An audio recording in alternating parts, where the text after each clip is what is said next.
Tonight's School Patrol report. The U.S. Express Trucking and Logistics Company is only a few miles away from the Hamilton County Schools Central Office on Bonnie Oaks Drive, and it will soon be the new home for Superintendent Brian Johnson. He has spent his entire 17-year career in education, the last 4 in Hamilton County.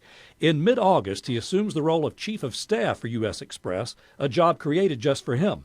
He understands why his staff and board members were shocked by his announcement. I'd be remiss to say there's not some surprise, but I absolutely have always had some intrigue in stepping into business and industry and looking at a new challenge. Dr. Johnson is proud of what he has accomplished during the past 4 years. Scores are up, his job ratings have been favorable, and his job security seemed safe.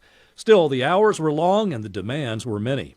Never in my wildest dreams would I have imagined at 34 years old I'd be sitting as superintendent of a 44,000 student district with the complexities of Hamilton County, right? And never in my wildest dreams would I have suspected that, 3.5 or so years later, I'd be the state superintendent of the year and a national finalist, and scores would be moved, et cetera, et cetera. Dr. Johnson has heard the rumors and social media chatter speculating about his early exit from the school system and wants to put them to rest. He says it's simply a matter of expanding his horizons and taking on new challenges. And I look forward to that. I also look forward to,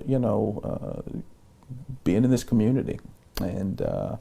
And my son will still be a student in Hamilton County Schools, and my wife is, still deeply involved in the community, and I look forward to being a community member. He says his interest in local education will continue as he remains a Chattanooga resident, and if board members ask his advice about the selection of a successor, he will advise if needed. I want the next person to come in and just take off full blast and maybe take the district in an even different realm and in an even different place. Sure, we've had some success, but because we've had some success doesn't mean that you don't need to disrupt and accelerate.